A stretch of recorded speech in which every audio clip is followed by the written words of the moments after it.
Welcome students, RBSC online classes की आपकी अपनी पाठशाला में स्वागत है आपका। As I promised you that we will be here with important questions की ये सीरीज आपके चारों पार्ट्स के लिए आएगी, तो बने रहिए हमारे साथ और देखते हैं क्वेश्चंस। और हम सिर्फ क्वेश्चन नहीं लेके आए हैं आपके लिए, उनके आंसर्स लेके आए हैं। आपको पता होना चाहिए कि आपको उन क्वेश्चंस में लिखना क्या है। इसके साथ साथ एक बात और बच्चों, आप लोग आरबीएससी बोर्ड से जो है वो एग्जामिनेशन दे रहे हैं, तो आपको ये पता होना चाहिए कि आरबीएससी बोर्ड से जब आप एग्जाम देते हो तो आपको बिल्कुल अच्छे से और हाईलाइटेड पॉइंट्स के साथ आंसर लिखने जरूरी होते हैं। बच्चे यहाँ बहुत सारी गलतियां कर जाते हैं, तो अब ध्यान रखना है आपको। बड़े क्वेश्चंस की शक्ल में मैंने ये सारे क्वेश्चंस बनाए हैं, तो आपको अगर छोटा आता है तो आप कम पॉइंट्स को यूज कर सकते हो, बड़ा आता है तो आप सारे पॉइंट्स यूज कर सकते हो। तो बहुत इजी रहेगा आपको इस तरह से समझना। तो पहला क्वेश्चन आपके फर्स्ट चैप्टर से पहले क्वेश्चंस ले लेते हैं हम। पहला क्वेश्चन है, फ्रांसीसी क्रांतिकारियों ने फ्रांसीसी लोगों में सामूहिक पहचान की भावना किस प्रकार पैदा की? एक जो कलेक्टिव आइडेंटिटी होती है, how did the French revolutionaries create a sense of collective identity among the French people, how they created it, क्या क्या चीजें थी? तो वो आपको याद होना चाहिए कि जो ला पैट्री और ले सिटोयन नाम की जो भावनाएं थी, जिसको हम पितृभक्ति या जो पिता देश होता है, फादरलैंड, और साथ ही साथ नागरिकता के विचार, उसके साथ न्यू नेशनल सिंबल्स यानी कि नए राष्ट्रीय चिन्ह, केंद्रीकृत प्रशासनिक व्यवस्था यानी सेंट्रलाइज्ड एडमिनिस्ट्रेशन सिस्टम, राष्ट्रीय भाषा लैंग्वेज ने एक बहुत बड़ा उसके अंदर रोल निभाया था, एक समान भार और मान की व्यवस्था, क्योंकि वो अलग अलग मेजरमेंट और अलग अलग क्वांटिटी क्वालिटी ये सब अलग अलग चल रहे थे ना, तो ये सब चीजें जैसे ही एक की गई, उनके बीच में कलेक्टिव बिलोंगिंग्स, कलेक्टिव आइडेंटिटी की जो भावना है वो विकसित होने लगी। तो ये पॉइंट्स को यूज करके आप इस आंसर को बड़ा भी लिख सकते हो। अगर ये 2 मार्क्स में आता है तो आप उनको सिर्फ पॉइंट्स को लिख दो, और नहीं तो फिर इनको जो है अच्छे से डिस्क्राइब कर दो। नेक्स्ट क्वेश्चन आपका है, यूरोप के राष्ट्र के विचार के निर्माण में संस्कृति ने कैसे महत्वपूर्ण भूमिका निभाई? How did culture play an important role in the formation of idea of nation of Europe? तो संस्कृति जो होती है वो बहुत इंपॉर्टेंट होती है किसी भी देश के लिए, खास करके कला, काव्य, कहानियां, संगीत, और इन सब चीजों ने मिलकर राष्ट्रवादी भावनाओं को विकसित किया। art, poetry, stories, music and all these things accumulatively developed nationalist sentiments. लोकगीत, जन काव्य और लोक नृत्य, folk songs, folk poetry and folk dances, along with it स्थानीय बोलियां और लोक साहित्य। जो एम्फेसिस दिया गया, एम्फेसाइज किया गया, किसको एम्फेसाइज किया गया? लोकल डायलेक्ट्स को और फोक लिटरेचर को, और साथ ही साथ लैंग्वेज आप देखेंगे कि हर जगह एक बहुत ही इंपॉर्टेंट रोल प्ले लैंग्वेज का किया जा रहा है। खास करके तब भी जब फ्रांस के अंदर जर्मन भाषा बोलने के लिए मजबूर किया गया था, तो ये सब चीजें जो हुई थी, लैंग्वेज को जब भी हथियार बनाया जाता है तब हमेशा लोगों के सेंटिमेंट्स उसके साथ कनेक्ट होते हैं।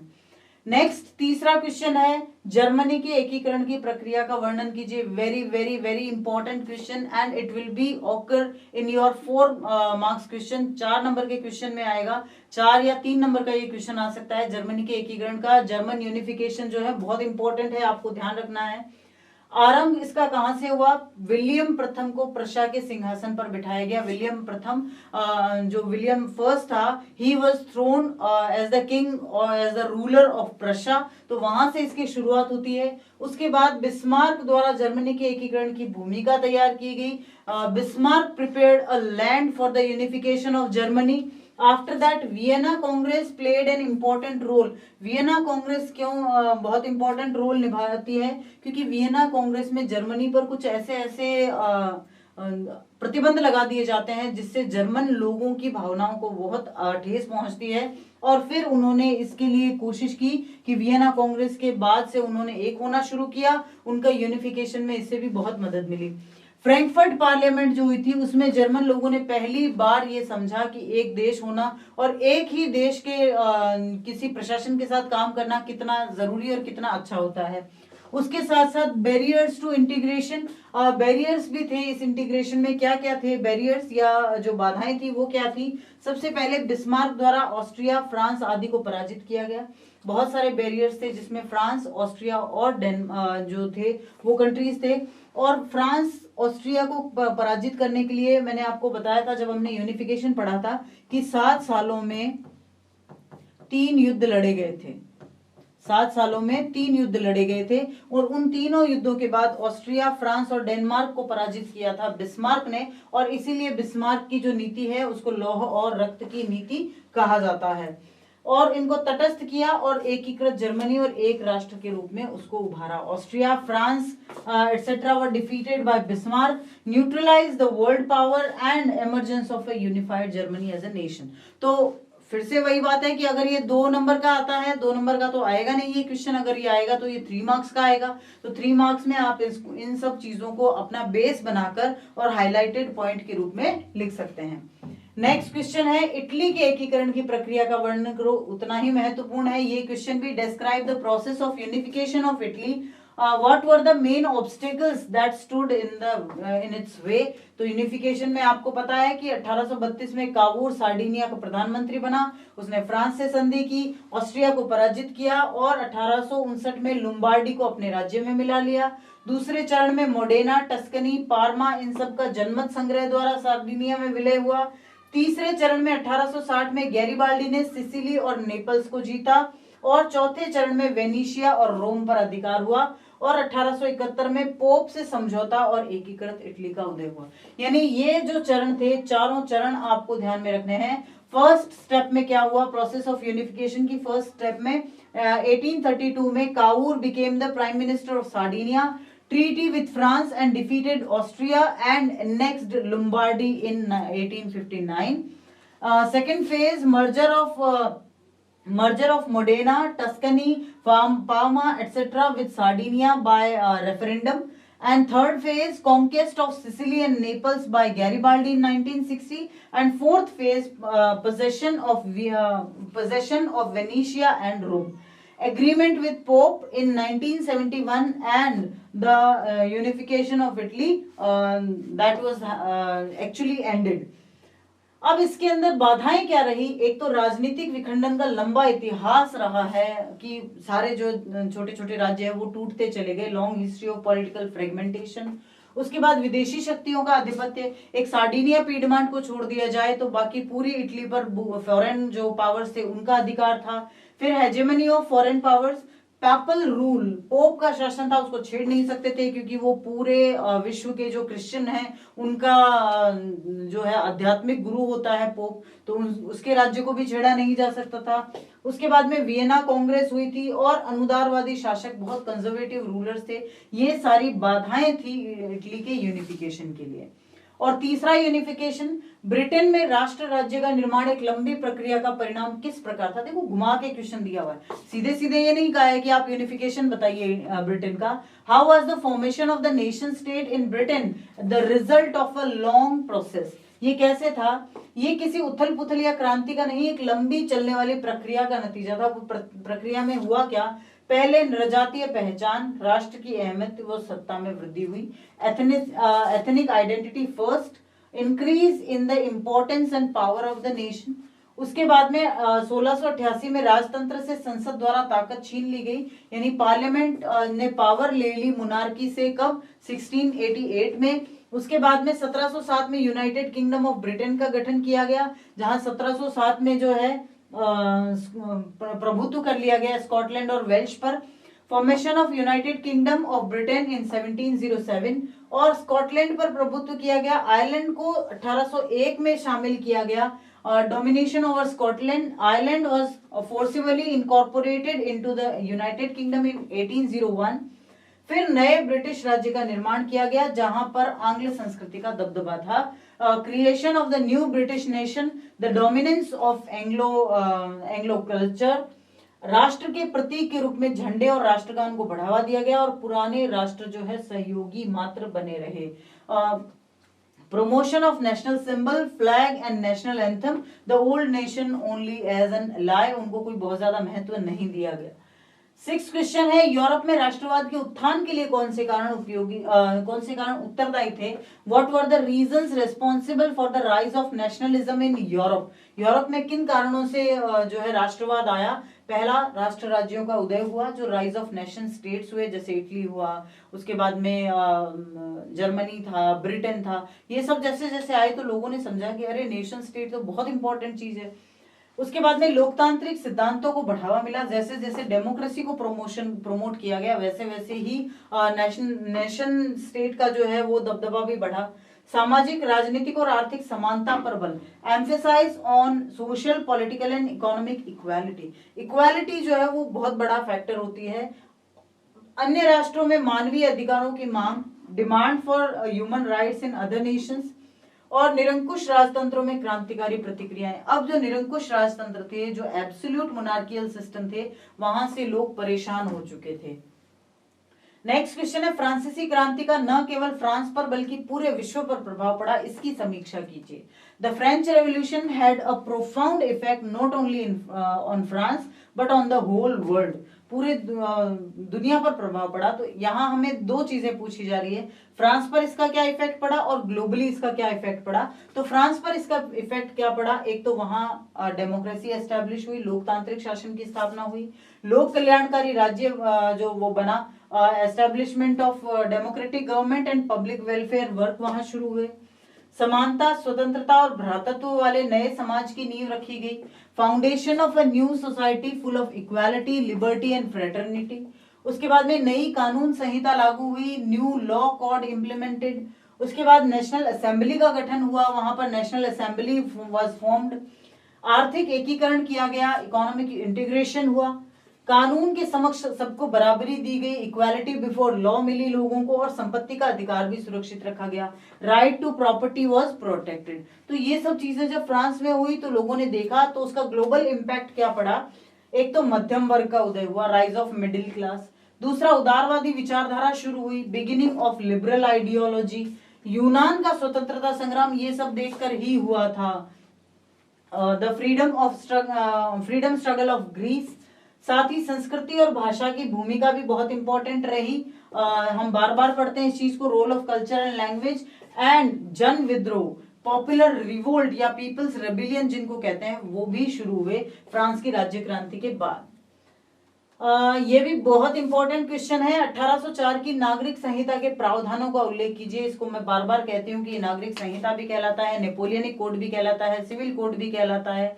ठीक है, तो इनमें से कोई भी आए शब्द लिखा हुआ तो आप कंफ्यूज नहीं होंगे, ये सब एक ही है। Mention the provisions of the civil code of 1804। क्या क्या प्रोविजन थे? पहला प्रोविजन ये था कि जन्म पर आधारित सुविधाओं की समाप्ति कर दी गई। Abolition of facilities based on the birth. संपत्ति के अधिकार की बहाली, जमींदारी और सामंती व्यवस्था की समाप्ति कर दी गई। Restoration of right to property and abolition of zamindari and feudal system. आप सिर्फ फ्यूडल लिख सकते हो। यातायात और संचार की व्यवस्था में सुधार किया गया। Improvement in the transport and communication system. मानक नाप तौल के पैमाने बनाए गए। Standard measurement scale were introduced. और उसके साथ साथ एक राष्ट्रीय मुद्रा चलाई गई, one national currency was introduced. तो कितने सारे जो है इंपैक्ट पड़े उसकी वजह से सिविल कोड के ये सारे प्रोविजंस थे। अब नेक्स्ट क्वेश्चन है, यूरोप के जो कुलीन वर्ग है उसकी विशेषताएं लिखिए। Right the characteristics of the elite class of Europe. उनमें एक तो जीवन जीने की समान शैली थी, वो सब एक जैसा जीवन जीते थे, बहुत लग्जरियस जीवन जीते थे। उनके पास भूमि थी, वो लैंड को ऑन करते थे।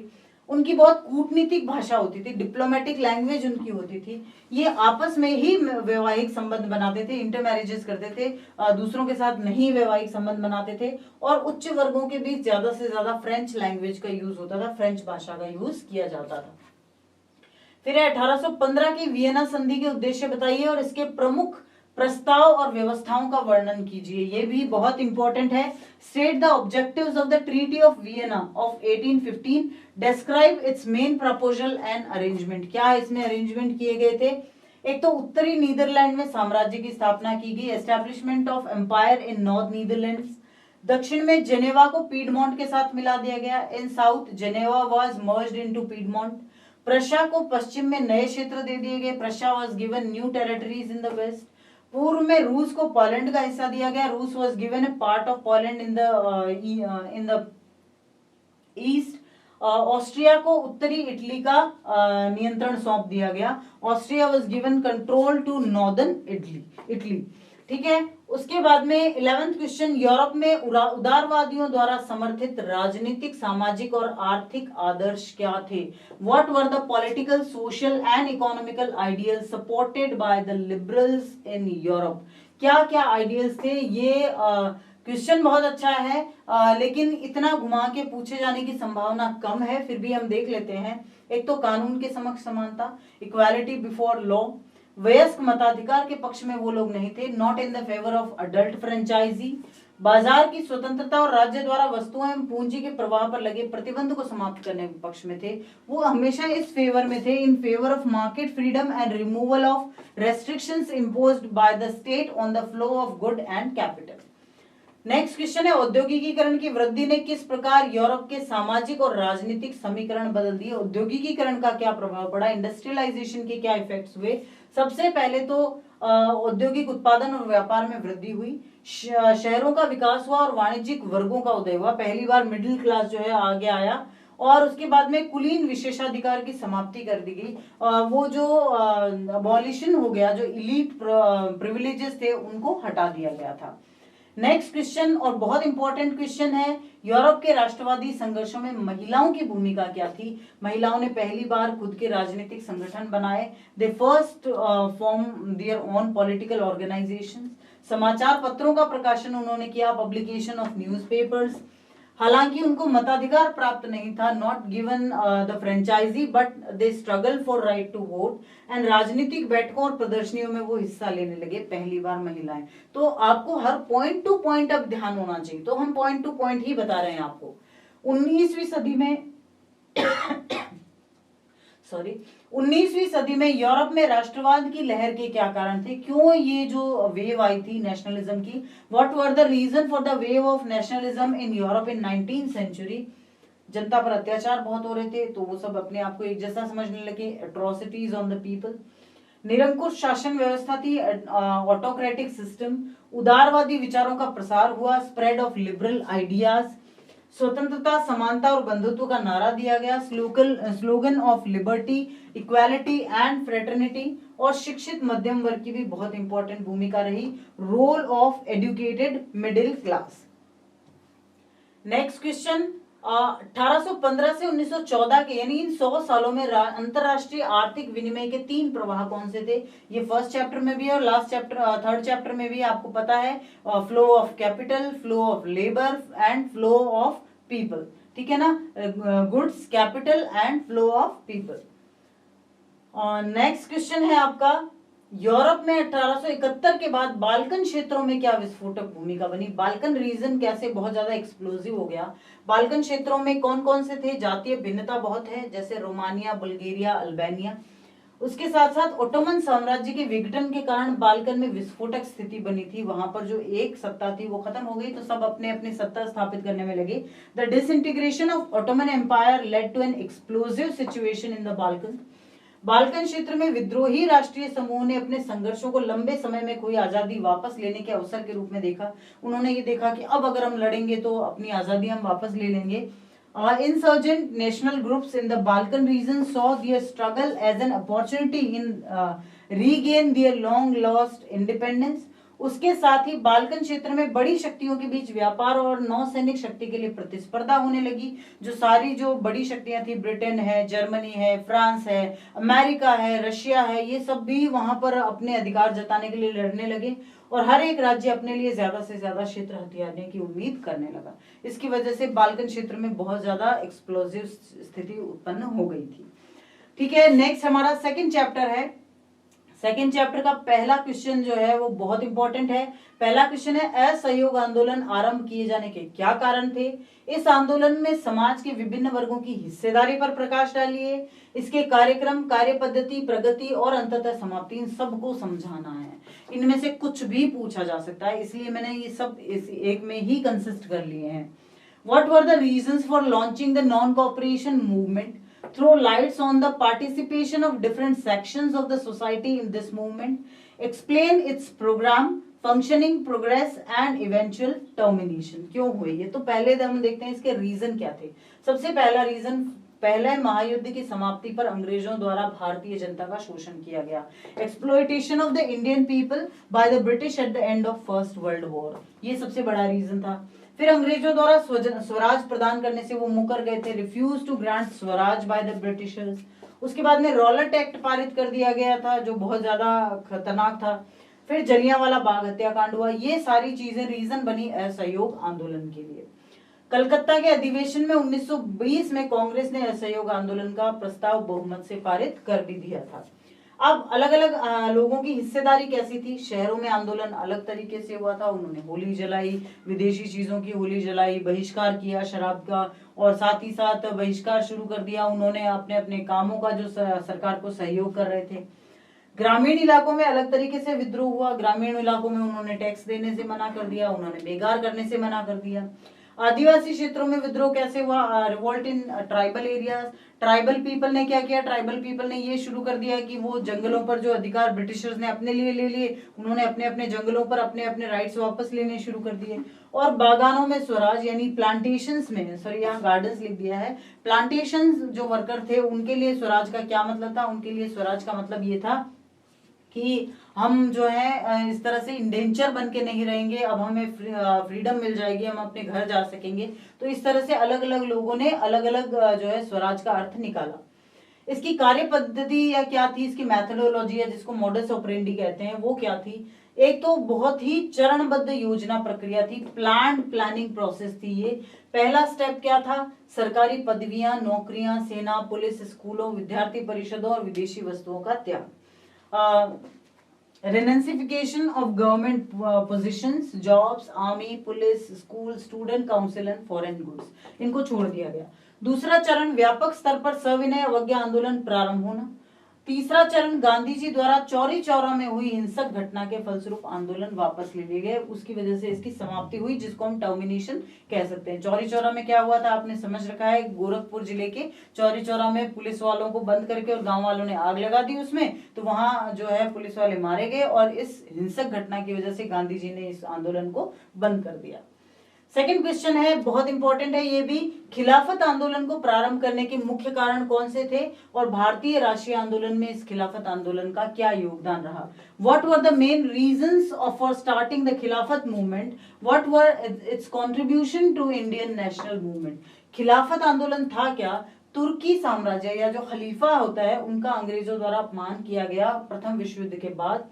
तो लखनऊ समझौते के बाद कांग्रेस के साथ मुस्लिम लीग का समझौता हुआ 1916 में। असहयोग आंदोलन कांग्रेस द्वारा प्रारंभ होना और मुसलमानों को मिलाकर खिलाफत आंदोलन करना जो है वो बहुत इंपॉर्टेंट रहा। ये सारी इसकी घटनाक्रम रहा। और योगदान क्या था? योगदान, पहली बार हिंदुओं और मुसलमानों में एकता का बीजारोपण हुआ। Planting the seeds of unity between the Hindus and Muslims. राष्ट्रीय आंदोलन को इससे बहुत बल मिला। The national movement got a boost because of it. तो ये खिलाफत आंदोलन का बहुत ही महत्व रहा इसी वजह से। नेक्स्ट है हमारा सविनय अवज्ञा आंदोलन, जिसको हम सिविल डिसोबीडियंस मूवमेंट भी कहते हैं। सविनय अवज्ञा आंदोलन के प्रति लोगों और औपनिवेशिक सरकार ने किस प्रकार प्रतिक्रिया व्यक्त की? किन परिस्थितियों में गांधी जी ने सविनय अवज्ञा आंदोलन को वापस लेने का निर्णय लिया? How did the people and colonial government react to the civil disobedience movement? Under which circumstances did Gandhi ji decide to withdraw the civil disobedience movement? असहयोग आंदोलन की बात आई तो उसका टर्मिनेशन क्यों किया गया था, उसको विड्रॉ क्यों किया गया था? Because of the Chauri Chaura incident. लेकिन सविनय अवज्ञा आंदोलन के टाइम तो ऐसा कुछ नहीं हुआ, तो उसको विड्रॉ क्यों किया गया था? ये इसका आंसर आपको देना है। सविनय अवज्ञा आंदोलन में लोगों ने अब कानूनों को तोड़ना शुरू किया। गांधी जी ने इसकी शुरुआत की थी नमक कानून को तोड़कर। गांधी जी को कैद कर लिया गया और अब जनता इसमें बढ़ चढ़कर भाग लेने लगी। और गांधी जी ने इसको विड्रॉ क्यों किया? गांधी इरविन जो पैक्ट हुआ था, समझौता हुआ था, उसकी वजह से। क्या पैक्ट हुआ था आप सबको पता है। गांधी जी ने एक 11 सूत्री मांग पत्र उनको भेजा था, एक डिमांड लेटर भेजा था, and because of this letter some demands were accepted and Gandhi ji agreed to be part of the second round table conference in London. Gandhi ji ने मान लिया कि आप हमारी कुछ मांगे मानो, और गांधी जी ने उनकी एक डिमांड को एक्सेप्ट कर लिया कि गांधी जी अब जो दूसरा गोलमेज सम्मेलन सम्मेलन होने वाला था लंदन में, उसमें पार्टिसिपेट करेंगे। तो गांधी जी को ऐसा लगा कि हम बातचीत करने जा रहे हैं तो कुछ सोल्यूशन निकलेगा, तो इसके लिए आंदोलन करने की कोई जरूरत नहीं। तो उन्होंने क्या किया, सविनय अवज्ञा आंदोलन को विड्रॉ कर दिया, कॉल ऑफ कर लिया। ठीक है ना। तो ये गांधी इरविन पैक्ट सबसे बड़ा रीजन रहा सिविल डिसोबीडियंस मूवमेंट को विड्रॉ करने का। नेक्स्ट क्वेश्चन है, प्रथम विश्व युद्ध ने एक नई आर्थिक और राजनीतिक स्थिति पैदा कर दी थी, वो क्या थी? प्रथम विश्व युद्ध के बाद, फर्स्ट वर्ल्ड वॉर के बाद ऐसे कौन से सर्कमस्टेंसेस एमर्ज हुए जिसकी वजह से पूरे विश्व की जो राजनीतिक परिस्थितियां थी वो बदल गई थी? प्रथम विश्व युद्ध के बाद स्वराज देने का वचन दिया गया था और वो नकार दिया गया। फिर आर्थिक स्थिति बहुत दयनीय हो गई, क्यों? क्योंकि इंग्लैंड बहुत ज्यादा पीछे चला गया इकोनॉमिकली और इसका सीधा पूरा भार इंडिया पर डाल दिया गया। युद्ध ने राष्ट्रीयता के भाव को जागृत किया और लोग दमनकारी सरकार के विरुद्ध एकजुट हो गए। The war awakened the feeling of nationalism, the people United against the oppressive government. उसके बाद में गांधी जी की नमक यात्रा कई कारणों से बहुत उल्लेखनीय थी, इसकी समीक्षा कीजिए। सविनय अवज्ञा आंदोलन की सीमाएं क्या थी, इसके महत्व का वर्णन कीजिए। यहाँ क्या क्या बताना है, गांधी जी के जो साल्ट मार्च था उसको बताना है। उसके बाद हमें ये बताना है कि सिविल डिसोबीडियंस मूवमेंट जो थे उसकी लिमिटेशंस क्या थी, और साथ ही साथ ये भी बताना है कि इसका इंपॉर्टेंस क्या था, सिविल डिसोबीडियंस मूवमेंट का इंपॉर्टेंस क्या था। नमक कर जो ब्रिटिशर्स द्वारा लगाया गया था, सॉल्ट टैक्स जो लगाया गया था, उसको गांधी जी ने सिरे से नकार दिया था, कि सॉल्ट एक ऐसी चीज है जो अमीर से अमीर और गरीब से गरीब लोग यूज करते हैं। तो इस नमक कर जो टैक्स लगाया गया था इसको तोड़ना ही गांधी जी ने सिविल डिसोबीडियंस मूवमेंट का सबसे फर्स्ट जो है स्टेप बनाना सही समझा। और गांधी जी द्वारा विश्वस्त वॉलंटियर्स के साथ एक नमक यात्रा शुरू की गई, सॉल्ट मार्च शुरू किया गया। राष्ट्रीय आंदोलन से आम आदमी के मुद्दे को जोड़ दिया गया। इससे ये इंपॉर्टेंस है इसकी कि किस तरह से connecting the issue of common man with the national movement. कानून का उल्लंघन किया गया और विदेशी चीजों का बहिष्कार किया गया। Violation of law and demonstration and boycott of foreign goods. With it शराब की दुकानों को शराबबंदी कर दी गई। Picketing of the liquor shop, वहां पर तालाबंदी कर दी गई। सभी लोग स्वराज की अमूर्त अवधारणा से प्रभावित नहीं थे। ये क्या है, ये इसकी कहीं ना कहीं लिमिटेशंस है कि सारे के सारे लोग, not everyone was influenced by the concept, abstract concept of Swaraj, और समाज के सभी वर्गों ने इसमें हिस्सा नहीं लिया था। जिस तरह से गांधी जी ने पहले असहयोग आंदोलन को कॉल ऑफ कर दिया था, तो सभी लोग इस बार विश्वस्त नहीं थे, तो सभी लोगों ने हिस्सा नहीं लिया था और समाज के वर्ग एक दूसरे से शंकित थे। जो असहयोग आंदोलन के टाइम हिंदू और मुस्लिम्स के बीच में फ्रेटर्निटी बढ़ गई थी, वो फ्रेटर्निटी अब देखने को नहीं मिल रही थी, वो बंधुता अब देखने को नहीं मिल रही थी। तो these 3 points are counted in the limitations of civil disobedience movement. 6th question है, समाज में, भारत में राष्ट्रवाद की भावना को पनपने में किन कारणों का योगदान था? राष्ट्रवाद के विकास का विश्व पर क्या प्रभाव पड़ा, इसका पूरे दुनिया पर क्या प्रभाव पड़ा? what factors contributed in the rise of the feeling of nationalism in India? ऐसी कौन सी चीजें थी जिनसे नेशनलिज्म बहुत ज्यादा इमर्ज हुआ इंडिया में? What were the impact of the development of nationalism of the world? सबसे पहला है spread of nationalism through literature, folk tales, songs and pictures. हम सब समझते हैं कि किस तरह उस समय बंकिम चंद्र चट्टोपाध्याय ने वंदे मातरम लिखा, बाद में उस वंदे मातरम को आनंद मठ में इंक्लूड किया था। किस तरह से अवनिंद्र नाथ ने भारत माता की जो डिपिक्शन किया था। ये सारी चीजें कहीं ना कहीं नेशनलिज्म को इमर्ज करने और उसको आगे बढ़ाने में बहुत ज्यादा योगदान देती है। साहित्य, लोक कथाओं, गीतों और चित्रों के माध्यम से राष्ट्रवाद का प्रसार। भारत माता की छवि अब जो है रूप लेने लगी थी। The image of Mother India began to take shape. लोक कथाओं द्वारा राष्ट्रीय पहचान बनी। National identity through folk tales. साथ ही साथ चिन्हों और प्रतीकों के प्रति जागरूकता हुई, जैसे कि झंडा। Awareness of sine and symbols, for example flag. और साथ ही साथ इतिहास की भी पुनर्व्याख्या की गई। री interpretation of history was very important. लोगों ने जब ये समझा क्योंकि जब ब्रिटिशर्स आए थे तो उन्होंने अपने आप को डोमिनेंट पोजीशन पर रखा। उन्होंने हमेशा ये कहा कि इंडिया जो है सिर्फ एक स्नेक चार्मर्स की कंट्री है। तो जैसे जैसे लोगों ने अपने इतिहास की पुनर्व्याख्या की, री इंटरप्रेट किया, तो ये री इंटरप्रिटेशन उनके लिए बहुत इंपॉर्टेंट साबित हुआ। उन्होंने ये समझा कि we are far better than these foreigners, हम इन लोगों से कहीं ज्यादा बेहतर हैं। क्यों? क्योंकि हमारा इतिहास जो है वो बहुत गौरवपूर्ण है। ये सारी चीजों ने राष्ट्रवाद की अभिव्यक्ति में, राष्ट्रवाद को बढ़ाने में, राष्ट्रवाद को उदय होने में बहुत योगदान दिया था। नेक्स्ट क्वेश्चन है, असम में बागान मजदूरों के लिए स्वराज की अवधारणा क्या थी? स्वराज की अवधारणा में बागान मजदूरों का पूछा जाना बहुत इंपॉर्टेंट है, ये ध्यान रखना। अगर ये बड़े क्वेश्चन में इंक्लूड नहीं होता है, ऑब्वियसली बड़े क्वेश्चन में अगर इंक्लूड होगा तो आपको सबका लिखना पड़ेगा कि शहरों में कैसे था, मध्यम वर्ग के बीच में कैसा था, बागानों में कैसे था, आदिवासियों में कैसा था, वो सब बताना है। लेकिन अगर सिर्फ बागानों का जो अलग से भी आ सकता है और उसके भी बहुत अच्छे चांसेस हैं। What were the concept of Swaraj in the plantation workers in Assam? सबसे पहले अनुबंध के नियमों का उल्लंघन। उन्होंने यही समझा कि असहयोग का मतलब क्या है, violation of the terms of the contract. Second, उन्होंने ये समझा कि हम चाय बागानों से बाहर निकल जाएं, एग्जिटिंग द टी प्लांटेशंस। असहयोग आंदोलन में वो सम्मिलित हो गए, joining the non cooperation movement, और साथ ही साथ कृषि भूमि और सुख सुविधाओं को अब हम प्राप्त कर लेंगे। वो यही समझे कि महात्मा गांधी का जो स्वराज आ रहा है वो हमें क्या दिलाएगा, हमें हमारी भूमि वापस दिलवाएगा। नेक्स्ट क्वेश्चन है, साइमन कमीशन का विरोध क्यों किया गया? Why Indians opposed the Simon commission? सबसे पहले तो इसका टाइम से पहले गठन कर दिया गया था, प्री मैच्योर ऑर्गेनाइजेशन था। 1919 का जो गवर्नमेंट ऑफ इंडिया एक्ट बना था, भारत सरकार अधिनियम, उसकी जो है रिव्यू करने के लिए, उसको देखने के लिए कि वो सही है कि नहीं है, उसके प्रावधान सही है कि नहीं है, एक 10 साल बाद एक समिति गठन करी जानी थी, लेकिन इसका गठन कर दिया गया 1927 में ही। तो यानी कि 2 साल पहले ही इसका गठन हो गया, ये भी एक रीजन था। उसके अलावा शासन में सुधार जैसी कोई इसमें बात नहीं की गई। There is no such thing of reform in governance, ऐसा कुछ था ही नहीं, तो फिर ये क्या रिव्यू करेंगे। और साथ ही साथ इसमें एक भी भारतीय शामिल नहीं था, not a single Indian were included in this commission, that's why all the India opposed it. Bharat के लोग रॉलेट एक्ट के विरोध में क्यों थे? रॉलेट एक्ट में ऐसा क्या था, ये काला कानून था, it was a black law. इस कानून के अंतर्गत किसी भी को भी लंबे समय तक जेल में डाला जा सकता था विदाउट कंसीडरिंग एनी वारंट और एनी ट्रायल।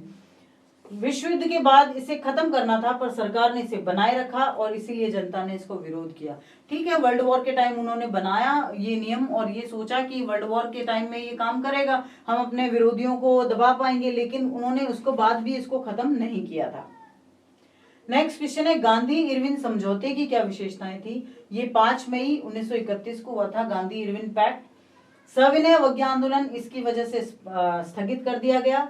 पुलिस द्वारा किए गए सारे अत्याचारों की निष्पक्ष जांच की जाएगी और नमक पर लगाए गए सारे कर इससे हटाए जाएंगे। Gandhi Irwin pact on 5th of May 1931, the civil disobedience movement should be suspended because of this pact. Atrocities committed by the police should be investigated impartially and removal all the taxes levied on salt. खास करके नमक के सारे कर जो हैं अब हटा दिए गए थे। नेक्स्ट क्वेश्चन है, सविनय अवज्ञा आंदोलन और असहयोग आंदोलन के मुकाबले किस तरह अलग था? सविनय अवज्ञा आंदोलन की क्या विशेषताएं थी? व्हाट वाज द डिस्टिंग्विश और you can say the differentiation between the non cooperation movement and civil disobedience movement, and what is the significance of the civil disobedience movement? This question is asking that. इस बार लोगों को न केवल अंग्रेजों का सहयोग ना करने के लिए बल्कि औपनिवेशिक कानूनों का उल्लंघन करने के लिए आह्वान किया जाने लगा। आप सबसे ज्यादा यही कंफ्यूज होते हो कि दोनों में ही विदेशी वस्तुओं की होली जलाई जा रही है, दोनों में ही अपने अपने पद छोड़े जा रहे हैं, सरकारी नौकरियां छोड़ी जा रही, तो क्या अलग है? असहयोग आंदोलन में सिर्फ सरकार के साथ कॉरपोरेट ना करने के लिए कहा गया, कॉर्पोरेशन ना करने के लिए कहा गया, लेकिन सविनय अवज्ञा आंदोलन में ये कहा गया कि हम कॉर्पोरेशन भी नहीं करेंगे, हम सहयोग भी नहीं करेंगे और साथ ही साथ जो ऐसे दमनकारी कानून हैं उन कानूनों को भी तोड़ेंगे। ये पहली बार हुआ था। देश के विभिन्न भागों में हजारों लोगों ने नमक कानून तोड़ा और सरकारी नमक कारखानों के सामने प्रदर्शन किए। For the very first time विदेशी वस्तुओं का बहिष्कार किया जाने लगा। किसानों ने लगान और चौकीदारों ने कर चुकाने से इनकार कर दिया और वनों में रहने वाले लोगों ने कानूनों का उल्लंघन करना भी शुरू कर दिया। They started violating all the laws which were made against them. ठीक है, तो ये डिफरेंशिएशन है between non cooperation movement and civil disobedience movement. Next question है, what was the importance of Lucknow pact in 1916 in history. Lucknow समझौते का क्या महत्व है? तो पहली बार हिंदू मुस्लिम एकता के लिए बहुत महत्वपूर्ण था। उसी से खिलाफत आंदोलन की जो है शुरुआत हुई थी। नरम दल और गरम दल के संबंधों में भी सुधार हुआ था और भारतीय समाज और अंग्रेजों के मध्य रिश्ते भी बेहतर हुए थे। Importance for Hindu-Muslim unity, improvement in the relationship between moderate party and extremist party, relations between the Indian society and Britishers also improved. Next question जो बहुत कम सुनते हो, लेकिन जिस तरह से पैटर्न आ रहा है क्वेश्चंस का, एक बार जरूरी है कि हम डिस्कस कर लें। अल्लूरी सीताराम राजू कौन थे और असहयोग आंदोलन में उनका क्या योगदान था, ये बताना है। Who was Alluri Sitarama Raju? Mention his contribution in the non cooperation movement.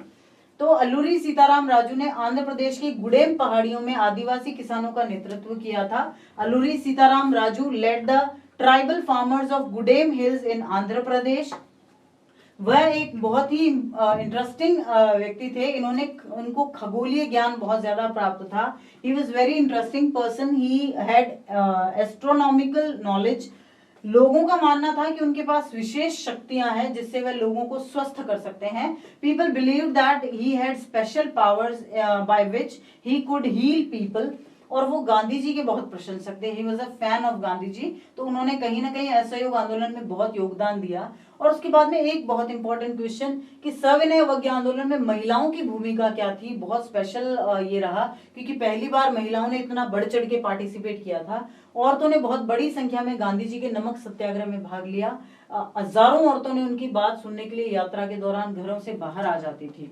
Women participated in large numbers in Gandhi's Salt Satyagraha. Thousands of women used to come out of their homes during the journey to listen to him. उन्होंने जलूसों में भी भाग लिया, नमक बनाया, विदेशी कपड़ों और शराब की दुकानों की पिकेटिंग यानी तालाबंदी की। कई महिलाएं जेल भी गई पहली बार और ग्रामीण क्षेत्रों की औरतों ने राष्ट्र सेवा को अपना पवित्र दायित्व माना।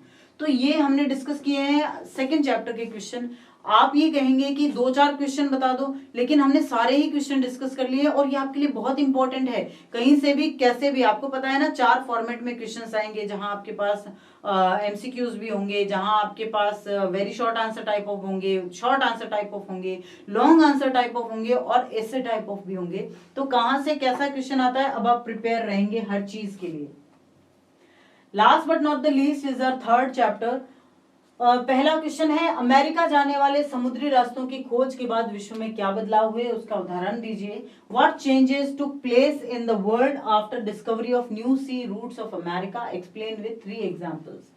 सबसे पहले आलू का इस्तेमाल शुरू करने पर यूरोप के गरीबों की जिंदगी में बहुत बदलाव आया और उनका भोजन बेहतर हो गया और औसत उम्र बढ़ने लगी। वो पहले खाते नहीं थे आलू, यूरोपियन लोगों को आलू के बारे में पता नहीं था, लेकिन अमेरिका की इससे खोज से जो है आलू के बारे में उन लोगों को भी पता लगा।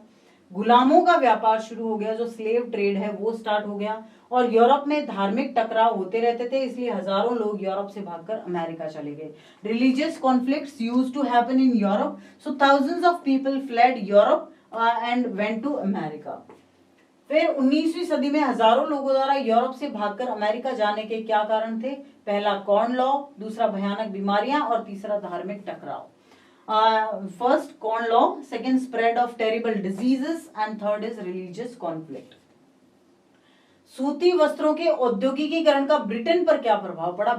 What were the effect of industrialization of cotton textile industries in Britain? इससे क्या प्रभाव पड़ा? एक तो आयात शुल्क के कारण ब्रिटेन में भारतीय कपास के आयात में तेजी से कमी आई।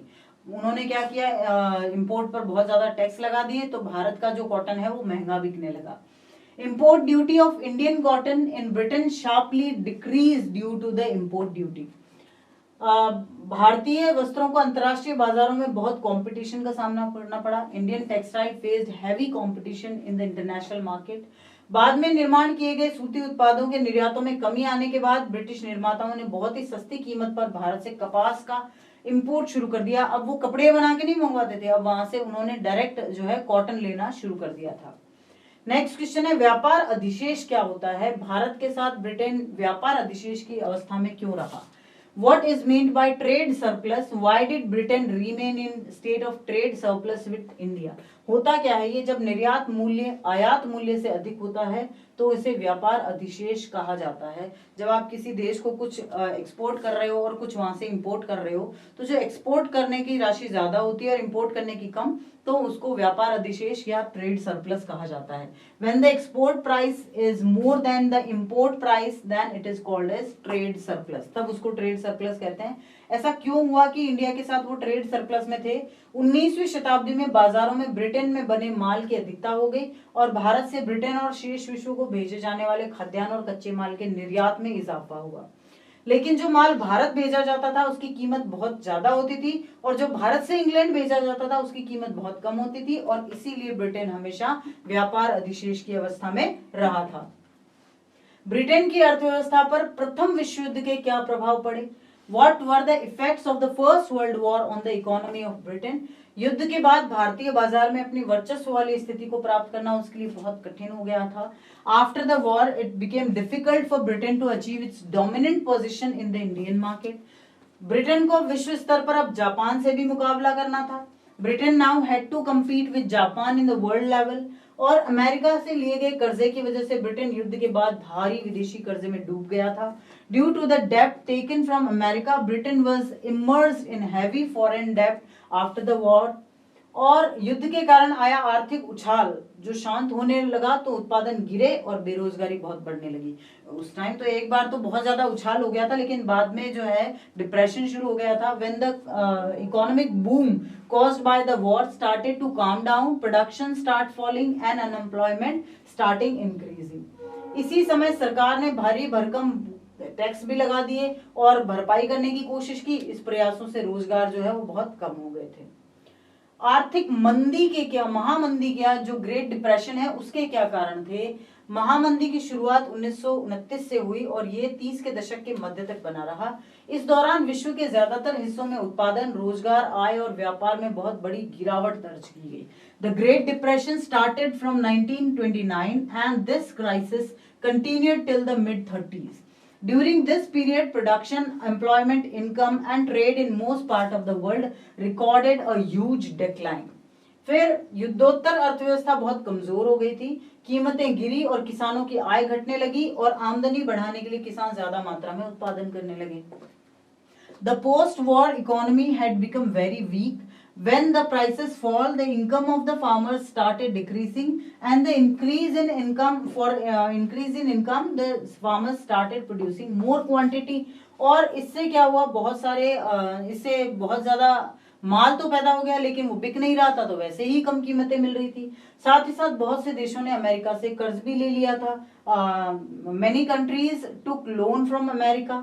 अमेरिकी उद्योगपतियों ने मंदी की आशंका को देखते हुए कर्ज देना बंद कर दिया और हजारों बैंक दिवालिया हो गए। Thousands of bank went in bankrupt.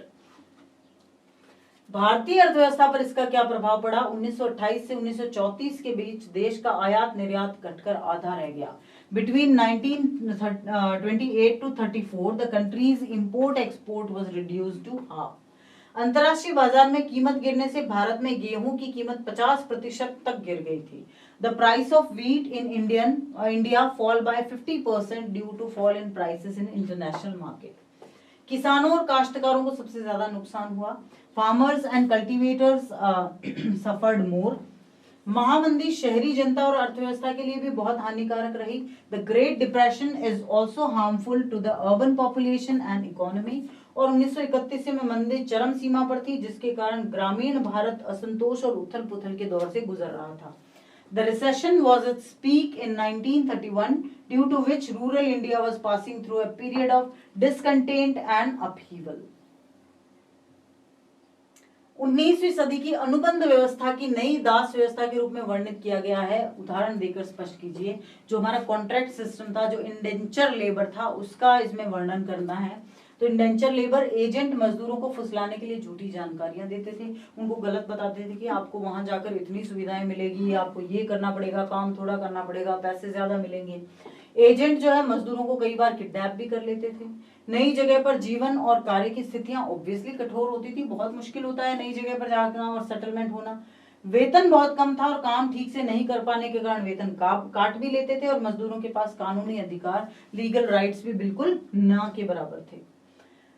बहुत इंपॉर्टेंट क्वेश्चन, वैश्वीकरण का क्या अर्थ है? अंतरराष्ट्रीय आर्थिक विनिमय में 3 प्रकार के प्रवाहों का जो है वर्णन कीजिए। ये बहुत ही इंपॉर्टेंट है, सबसे ज्यादा इंपॉर्टेंट क्वेश्चन है, आप कह सकते हैं। वैश्वीकरण का क्या अर्थ होता है? किसी भी देश की अर्थव्यवस्था विश्व की अन्य अर्थव्यवस्थाओं के साथ जुड़ी होती है। The economy of a country is linked with other economies of the world. पहला प्रवाह व्यापार का होता है जो मुख्यतः कपड़ों और गेहूं के व्यापार तक सीमित था। The first flow is of trade, which was mainly limited to the trade of cloth and wheat. दूसरा प्रवाह श्रम का है जिसमें लोग रोजगार की तलाश में एक जगह से दूसरी जगह जाते हैं। The second flow is that of labor, in which people move from one place to another in search of employment. तीसरा प्रवाह पूंजी का होता है जिसमें अल्प या दीर्घ अवधि के लिए दूर दराज के इलाकों में निवेश कर दिया जाता है। The third flow is of capital, which is invested in remote areas for short and long term. Bretton Woods समझौते का क्या अर्थ है? बहुत इंपॉर्टेंट क्वेश्चन है। ब्रेटन वुड्स 1944 में अमेरिका स्थित न्यू हैम्पशायर के ब्रेटन वुड्स नामक स्थान पर संयुक्त राष्ट्र मौद्रिक एवं वित्तीय सम्मेलन में सहमति बनी थी। In 1944 the United Nations monetary and financial conference was agreed in at a place called Bretton Woods in New Hampshire, USA. अंतरराष्ट्रीय मुद्रा कोष और विश्व बैंक की यहाँ स्थापना हुई। International monetary fund IMF and world bank was established. Bretton Woods व्यवस्था निश्चित विनिमय दरों पर आधारित थी। The Bretton Woods system was based on fixed exchange rate, कि जो जितना इसमें पैसा लगाएगा उसको उतना ही ज्यादा इसमें मिलेगा। लास्ट क्वेश्चन, अफीम युद्ध का क्या अर्थ है और चीन पर अफीम युद्ध के प्रभाव का वर्णन कीजिए। What is the meaning of opium war? हालांकि बहुत ज्यादा डिस्क्राइब नहीं किया गया है इसको आपकी बुक में, लेकिन फिर भी मैंने कंसिस्ट किया है। मान लीजिए अगर क्वेश्चन आता है तो आप आंसर लिख सकें इसके लिए। Describe the effect of the opium war on China. अफीम युद्ध, जब इंग्लैंड ने चीनियों पर अफीम आयात करने के लिए दबाव डाला तो दोनों देशों के बीच संघर्ष उत्पन्न हो गया, जिसको अफीम युद्ध कहा जाता है। चीनियों पर शारीरिक और नैतिक पतन हुआ क्योंकि वो अफीम ज्यादा लेने लगे। चीन को हर्जाने के रूप में 5 बंदरगाह ब्रिटिश यात्रियों के लिए खोलने पड़े और बिना किसी अवधि के हांगकांग को ब्रिटेन को सौंप दिया गया। There were physical and mental decline in the Chinese. China had to open 5 ports to British traders and Hong Kong was handed over to Britain without any period। मतलब ये क्या है कि भाई हमेशा के लिए आपको ही देते हैं। तो इस तरह से ये थे वो क्वेश्चंस जो हिस्ट्री में बहुत इंपॉर्टेंट है। आपके कोई भी क्वेश्चन आएंगे इनसे बाहर नहीं जाएंगे, हम पढ़ते हैं तो आपको उसी तरीके से बताएंगे और पॉइंट टू पॉइंट मैंने आपको डिस्क्राइब कर दिया है कि क्या लिखना है। आप इस वीडियो को 1 बार देखिए, 2 बार देखिए, 4 बार देखिए, तब तक आपको अच्छे से मगअप हो जाएंगे। So be with us, next video में आपके लिए लेकर आएंगे ज्योग्राफी से रिलेटेड क्वेश्चंस, तो इंतजार कीजिए और हम जल्दी ही मिलते हैं नेक्स्ट वीडियो में ज्योग्राफी के क्वेश्चंस को डिस्कस करने के लिए। तब तक के लिए थैंक यू।